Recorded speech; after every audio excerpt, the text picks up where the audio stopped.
Hello friends, welcome to Atal classes. आज हम discuss करेंगे क्लास 10th के चैप्टर 8 के इंट्रोडक्शन पार्ट के बारे में। चैप्टर 8 का नाम है इंट्रोडक्शन टू ट्रिग्नोमेट्री। आज हम इस वीडियो में चैप्टर 8 के इंट्रोडक्शन पार्ट के बारे में डिस्कस करेंगे। तो सबसे पहले देखते हैं कि ट्रिग्नोमेट्री क्या है। Trigonometry it is a branch of mathematics that provides relation between angles and sides of triangles. Trigonometry mathematics की वो ब्रांच है जो हमें ट्राइंगल के साइड और एंगल्स के बीच में रिलेशन को प्रोवाइड करवाती है। अब बात करें हम ट्रिग्नोमेट्री वर्ड की, तो ट्रिग्नोमेट्री वर्ड 3 ग्रीक वर्ड से मिलकर के बना है। वो 3 ग्रीक वर्ड कौन कौन से हैं देखते हैं। पहला है ट्राई, सेकंड है और थर्ड है मेट्रॉन। ट्राई मीन्स होता है 3, बॉन मीन्स होता है साइड्स, मेट्रॉन मीन्स होता है मेजर करना, यानी कि 3 साइड्स को मेजर करना। अब हम सब जानते हैं कि 3 साइड से एनक्लोज फिगर होता है, उसे बोलते हैं ट्राइंगल। क्लास 10 की ट्रिग्नोमेट्री में हम सिर्फ राइट ट्राइंगल से रिलेटेड क्वेश्चंस के बारे में डिस्कस करेंगे। तो आज के इंट्रोडक्शन वीडियो में हम क्लास 10 के क्वेश्चंस को सोल्व करने के लिए जितने भी कॉन्सेप्ट और जितने भी फॉर्मूला की हमें नीड होती है, उन सारे फॉर्मूला और कॉन्सेप्ट के बारे में हम आज इस वीडियो में हम डिस्कस करेंगे। तो सबसे पहले देखते हैं कि राइट ट्राइंगल क्या होता है। राइट ट्राइंगल ऐसा ट्राइंगल जिसका कोई भी एक एंगल 90 डिग्री का हो। कोई भी एक एंगल जिसकी वैल्यू 90 डिग्री हो तो वो होता है राइट ट्राइंगल। अब हम ट्राइंगल एबीसी की बात करें तो एंगल बी जिसकी वैल्यू है 90 डिग्री, तो ट्राइंगल एबीसी एक राइट ट्राइंगल है। राइट ट्राइंगल में बाकी के 2 एंगल होते हैं, वो होते हैं एक्यूट एंगल। एक्यूट एंगल क्या होते हैं? जिनकी वैल्यू क्या हो 90 से कम हो। इन दोनों की वैल्यू 90 से कम होती है, ये दोनों होते हैं एक्यूट एंगल। और इन दोनों का सम भी 90 होता है। वो कैसे?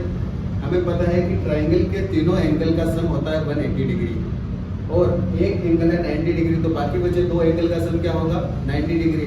और कोई भी 2 एंगल जिनका सम 90 डिग्री होता है उन्हें कॉम्प्लीमेंट्री एंगल बोलते हैं। तो एंगल ए और एंगल सी आपस में कॉम्प्लीमेंट्री भी होते हैं, और इनकी वैल्यू 90 से कम होती है, इसलिए एक्यूट एंगल भी होते हैं। ट्रिग्नोमेट्री में हम राइट ट्राइंगल से रिलेटेड क्वेश्चंस के बारे में डिस्कस करते हैं। तो इसमें एक टर्म और आती है, वो आती है theta. Theta also a Greek term जो कोई भी एंगल की वैल्यू को शो करता है, कोई भी एंगल को डिनोट करता है थीटा। थीटा राइट ट्राइंगल में कोई भी एक एक्यूट एंगल,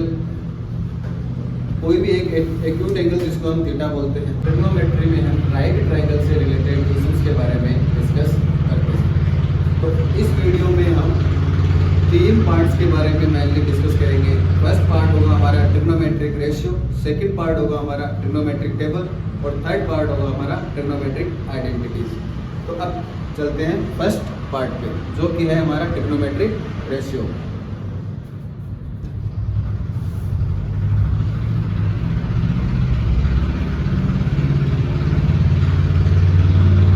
पहले पार्ट के बारे में डिस्कस करते हैं। पहले पार्ट के बारे में डिस्कस करते हैं जो है ट्रिग्नोमेट्रिक रेशियोज। हमने पढ़ा है कि रेशियो को हम 3:2 ऐसे लिखते हैं। इनको हम फ्रैक्शन के रूप में भी लिख सकते हैं 3/2। तो ट्रिग्नोमेट्रिक रेशियोज में हम ट्राइंगल की साइड्स के रेशियो को हम ट्रिग्नोमेट्रिक रेशियोज के फॉर्म में पढ़ेंगे। ट्रिग्नोमेट्री में 6 ट्रिग्नोमेट्रिक रेशियो होते हैं। पहला होता है साइन थीटा, सेकंड होता है कोस थीटा, थर्ड होता है टेन थीटा, फोर्थ होता है कोसेक थीटा, फिफ्थ होता है सेक थीटा, और सिक्स्थ होता है कोट थीटा। हमें पता है कि चैप्टर 8 में हम सिर्फ राइट ट्राइंगल के बारे में डिस्कस करेंगे। तो हम एक राइट ट्राइंगल लेते हैं, ट्राइंगल ए बी सी, जिसका एंगल बी है वो 90 है। ट्रायंगल एबीसी एंगल बी पे राइट ट्रायंगल है। राइट ट्रायंगल की एक स्पेशलिटी ये होती है कि राइट ट्रायंगल के तीनों साइड्स के स्पेसिफिक नेम होते हैं। वो नेम होते हैं परपेंडिकुलर, बेस और हाइपोटेनियस। तो राइट ट्रायंगल में हाइपोटेनियस तो फिक्स होता है। हाइपोटेनियस क्या होता है? 90 डिग्री के अपोजिट जो साइड होती है वो हाइपोटेनियस होता है। बट परपेंडिकुलर और बेस आपस में चेंज होते रहते हैं। परपेंडिकुलर और बेस डिपेंड करते हैं एक्यूट एंगल पे। राइट ट्रायंगल में दो एक्यूट एंगल होते हैं, एंगल ए और एंगल सी। हम जिस भी एक्यूट एंगल को लेंगे, अगर मैं एक्यूट एंगल सी को लूं तो एंगल सी के जो अपोजिट साइड है वो परपेंडिकुलर हो जाएगा। और अगर एक्यूट एंगल ए को लूं तो एंगल ए के जो अपोजिट साइड है वो परपेंडिकुलर हो जाएगा। हम एक और चीज को डिस्कस करते हैं, वो है theta. Theta is also a Greek word जो कोई भी एंगल की वैल्यू को डिनोट करता है। थीटा थीटा एंगल को शो करता है। तो राइट ट्रायंगल में अगर मैं एंगल सी को थीटा लूं तो सी के अपोजिट साइड ए बी इस ट्रायंगल की परपेंडिकुलर हो जाएगी और बची हुई rest of the side is base. तो ऐसे हमने थीटा को एज्यूम करके के हमने ट्रायंगल की तीनों साइड के नेम फिक्स कर लिए। क्या क्या? Hypotenuse is AC, perpendicular AB और बीसी इज बेस। अब हम देखते हैं साइन थीटा क्या होता है। साइन थीटा होता है परपेंडिकुलर और हाइपोटेनियस का रेशियो। ये फिक्स परपेंडिकुलर और हाइपोटेनियस का रेशियो। अगर हम ट्रायंगल एबीसी में बात करें तो परपेंडिकुलर है एबी, हाइपोटेनियस है एसी। तो एबी और एसी, तो हमें यही डिस्कस किया था कि सारे के सारे जो ट्रिग्नोमेट्रिक रेशियो है वो ट्रायंगल की साइड्स के रेशियो के फॉर्म में होते हैं। तो साइन थीटा क्या है? परपेंडिकुलर और हाइपोटेनियस का रेशियो होता है, जो क्या है? एबी और एसी का रेशियो है। इसी प्रकार से कोस थीटा होता है, वो होता है बेस और हाइपोटेनियस का रेशियो। ट्रायंगल में बेस क्या है? बेस है बीसी, हाइपोटेनियस क्या है? एसी। टेन थीटा जो होता है वो होता है परपेंडिकुलर और बेस का रेशियो। परपेंडिकुलर और बेस का रेशियो। परपेंडिकुलर क्या है? एबी, बेस क्या है? बीसी।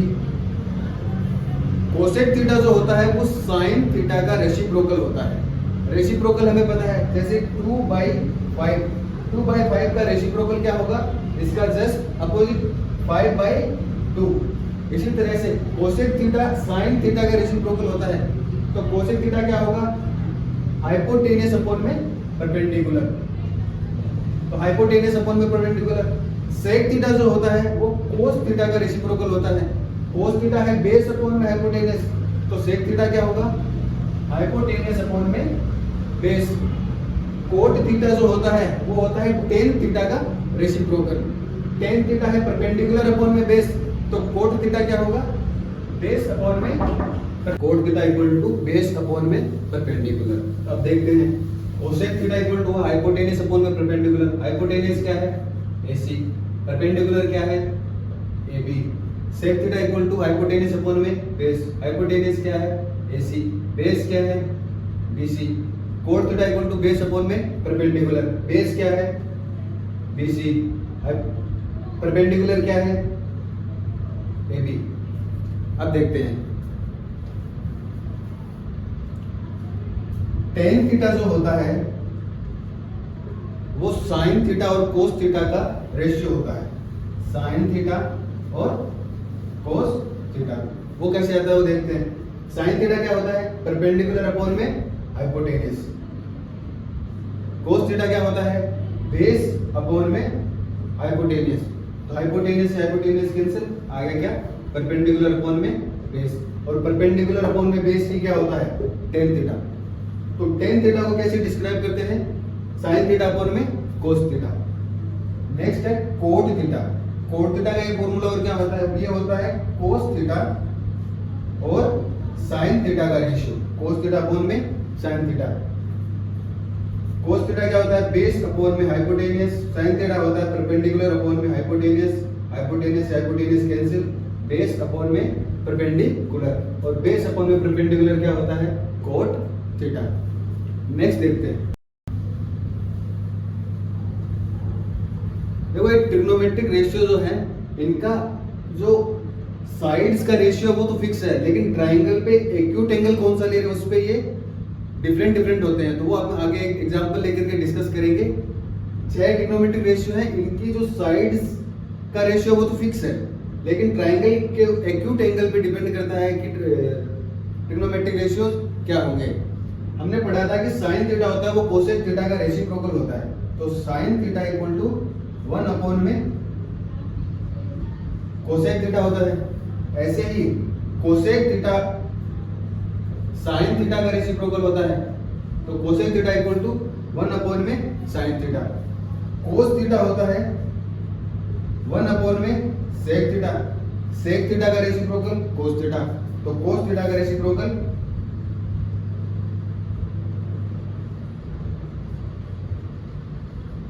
सेक थीटा। टेन थीटा होता है कोट थीटा का रेसिप्रोकल और कोट थीटा होता है टेन थीटा का रेसिप्रोकल। तो ये और एक 6 फॉर्मूले बन गए। ये साइन थीटा कोसेक थीटा आपस में रेसिप्रोकल होते हैं, कोस थीटा सेक थीटा आपस में रेसिप्रोकल होते हैं, टेन थीटा कोट थीटा आपस में रेसिप्रोकल होते हैं। हमारे चैप्टर का सेकंड पार्ट क्या है?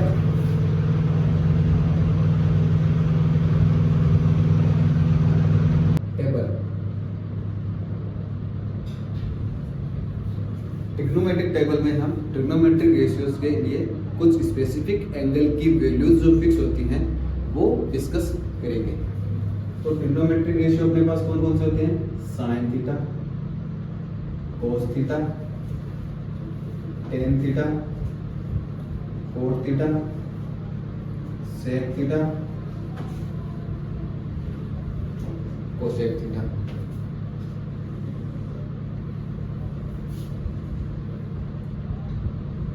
ये तो है अपने ट्रिग्नोमेट्रिक रेशियो। अब जो अपने स्पेसिफिक एंगल होते हैं 5 एंगल वो होते हैं 0,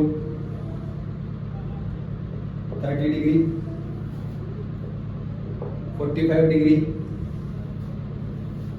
60 डिग्री और 90 डिग्री।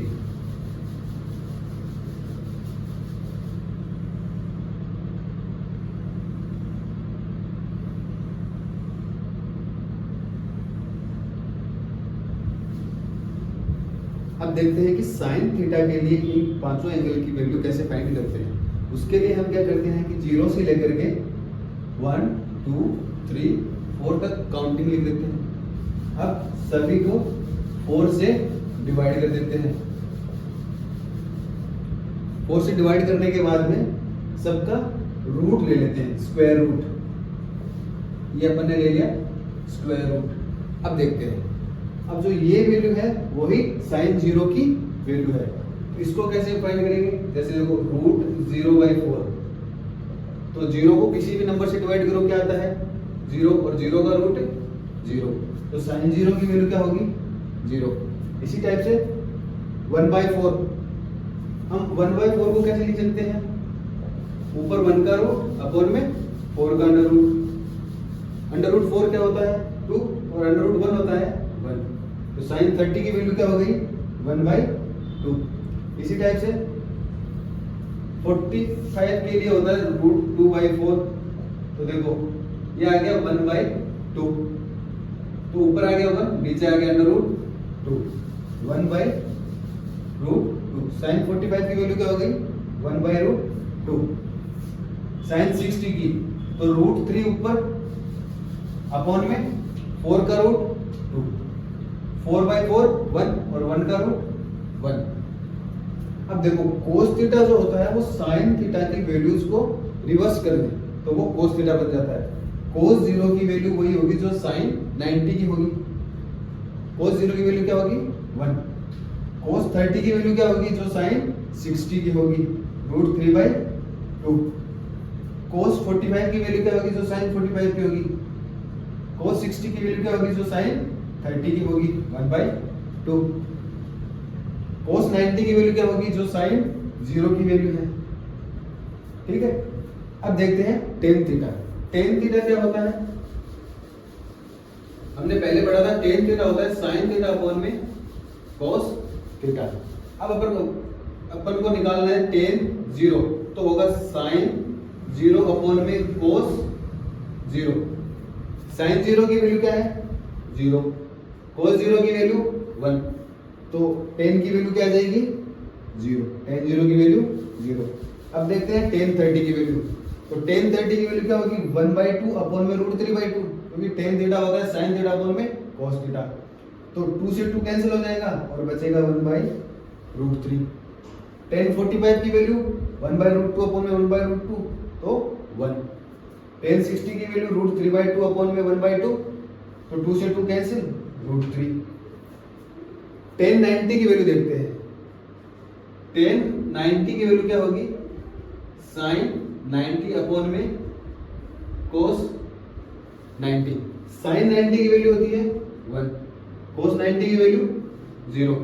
अब देखो किसी भी नंबर को जब 0 से डिवाइड करते हैं तो वो नॉट डिफाइंड आता है, क्या उसको हम डिफाइन नहीं कर सकते।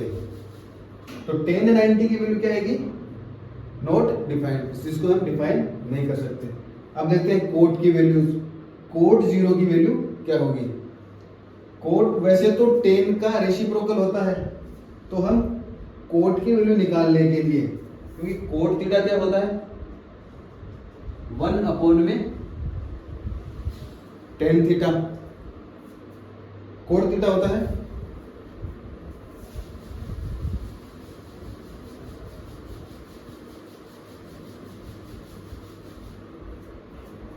कोट की देखते हैं, कोट क्या होता है tan थीटा का रेसिप्रोकल 1 अपॉन में tan थीटा। ऐसे अगर अपन को कोट 0 की वैल्यू निकालनी है तो 1 अपॉन में tan 0, तो 1/0 करेंगे तो वो भी क्या आएगा नॉट डिफाइंड। कोट 30 की वैल्यू देखते हैं, तो 1 अपॉन में tan 30, तो 1 अपॉन में tan 30 की वैल्यू होती है 1/√3, तो ये ऊपर जाकर के √3 बन जाएगा, तो कोट 30 की वैल्यू क्या होगी √3। कोट 45 की वैल्यू 1/1, कोट 60 की वैल्यू 1/√3। कोट 90 की वैल्यू देखते हैं, कोट 90 क्या होगा 1 अपॉन में tan 90, और tan 90 क्या होता था 1 अपॉन में 0, ये ऊपर जाके क्या हो जाएगा 0/1, तो ये वैल्यू आ जाएगी 0। कोट 90 की वैल्यू क्या होगी 0। सेक थीटा अपन ने पढ़ा है, सेक थीटा क्या होता है, सेक थीटा होता है कोस थीटा का रेसिप्रोकल। 1 अपॉन में कोस थीटा क्या होता है सेक थीटा, तो सेक 0 की वैल्यू कैसे निकालेंगे 1 अपॉन में कोस 0, 1 अपॉन में 1 आ जाएगा, 1 अपॉन में √3/2 2/√3, या अपन कोस थीटा की वैल्यूज का सीधा रेसिप्रोकल करते हैं तो वो क्या आ जाएगा सेक थीटा की एज इट इज वैल्यू आ जाएगी। जैसे कोस 45 की वैल्यू 1/√2 है, तो सेक 45 की वैल्यू आ जाएगी √2/1, यानी कि √2। सेक 60 की वैल्यू क्या आ जाएगी इसका रेसिप्रोकल 2। सेक 90 की वैल्यू क्या आ जाएगी 0 का रेसिप्रोकल 1/0, जो कि क्या होता है नॉट डिफाइंड। अब देखो कोसेक थीटा, कोसेक थीटा क्या होता है साइन थीटा का रेसिप्रोकल, यानी cosec theta equal to 1 upon में साइन थीटा। तो कोसेक थीटा की वैल्यू साइन थीटा की वैल्यूज का जस्ट रेसिप्रोकल होगी, तो इनका रेसिप्रोकल करके लिख देते हैं। कोसेक 0 क्या होगा 0 का रेसिप्रोकल क्या होता है नॉट डिफाइंड। कोसेक 30 क्या होगा साइन 30 का रेसिप्रोकल 2/1 2। कोसेक 45 √2। कोसेक 60 इसका रेसिप्रोकल 2/√3। कोसेक 90 1/1 1। तो ये है हमारा ट्रिग्नोमेट्रिक टेबल। ट्रिग्नोमेट्रिक टेबल में हम ट्रिग्नोमेट्रिक रेशियोज के लिए कुछ स्पेसिफिक एंगल्स की वैल्यू है, इनको बोल सकते हैं ट्रिग्नोमेट्रिक रेशियो, वो डिफाइंड है, वो हम सीधा याद कर सकते हैं। और ये हमारे चैप्टर में बहुत ही ज़्यादा इंपॉर्टेंट है। हमारे जो एक्सरसाइज 2 है उसमें इन वैल्यूज का यूज करके सीधे हम क्वेश्चंस को सॉल्व करेंगे। अब देखते हैं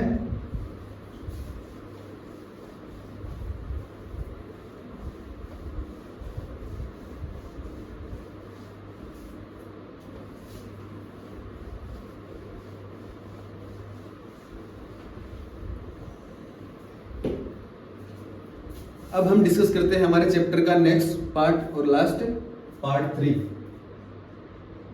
वो क्या है? Trigonometric identities.